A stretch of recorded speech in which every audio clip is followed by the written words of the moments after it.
Student of class 4, अब आप अपने हिंदी लिटरेचर के लेसन 4 चतुर्थ टर्म का सेकेंड पार्ट पढ़ने जा रहे हैं। ओके, तो देखिए बच्चों, क्या हुआ कि जब टॉम ने बेन से कुछ भी ना कह करके अपनी आवाज में गाना गाता रहा, तो बेन ने सोचा कि शायद टॉम ने उसकी बात अनसुनी कर दी, मतलब कि सुनी नहीं ना।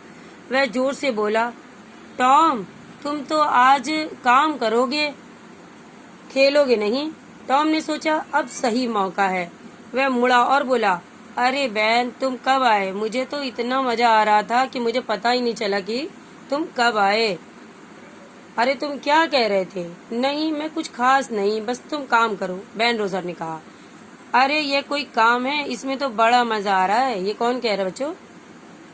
टॉम। ठीक है, भला कितने लड़कों को मौका मिलता है ऐसे ब्रश से पुताई करने का। इतना कहकर टॉम गाते हुए फिर पुताई करने लगा। हाँ शायद तुम ठीक कह रहे हो, बैन बोला। मुझे भी एक पुताई करने दो, मैं इसके बदले में तुम्हें आधा सेब दे दूंगा।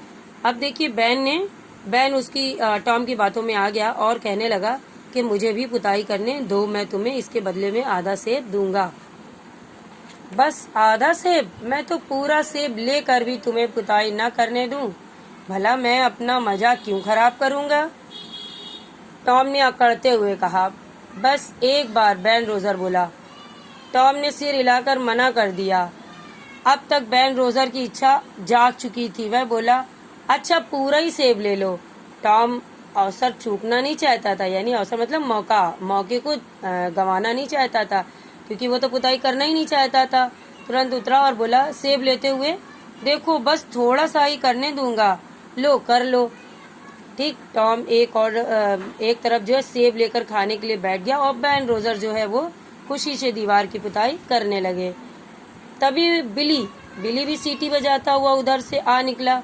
वह बोला, अरे तुम छुट्टी के दिन भी काम कर रहे हो? बैन रोजर हंसा। भला यह भी कोई काम है? अब बैन रोजर जो है हंसा।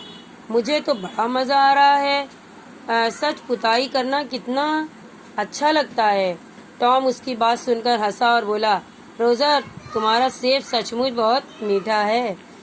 बिली ने अपनी जेब में हाथ डाला और कुछ कंचे निकाले और टॉम को देते हुए बोला, चलो मैं भी करके देखता हूँ, है ना। अब ये दूसरा दोस्त उसका आया और वो कह रहा है, मैं भी पुताई करके देखता हूँ। अभी रुको, रोजर बीच में ही बोला। नहीं भाई, अब मैं खुद करूँगा, टॉम बोला। बिली के कई बार कहने पर टॉम ने कंचे लिए और बिली को पुताई करने दी। धीरे धीरे कुछ और बच्चे भी आ गए। ठीक, किसी ने टॉम को गेंद दी, किसी ने कोई खिलौने, तो किसी ने कंचे। सब बच्चे एक एक करके पुताई करते रहे और टॉम कभी पेड़ की छाया में लेटता, कभी धूप में सेकता। कई लड़कों ने उसे पुताई के बदले में टॉफियां भी दी। शाम होते होते दीवार पर 3 बार पुताई हो चुकी थी। इधर टॉम के पास भी ढेर सी चीजें जमा हो चुकी थी। वह गुनगुनाता हुआ उठा और खाली डिब्बा, ब्रश और अपनी चीजों की पोटली लेकर भीतर चला गया, यानी कि अंदर चला गया। देखा बच्चों आपने, ये टॉम है, इनको इतने सारे खिलौने मिले हैं और ये कितने खुश हैं, क्योंकि अपना काम इन्होंने चालाकी से सभी दोस्तों से करवा लिया। ओके, अच्छा लगा लेसन आपको? ठीक, अब इसकी एक्सरसाइज हम अगले पार्ट में करेंगे।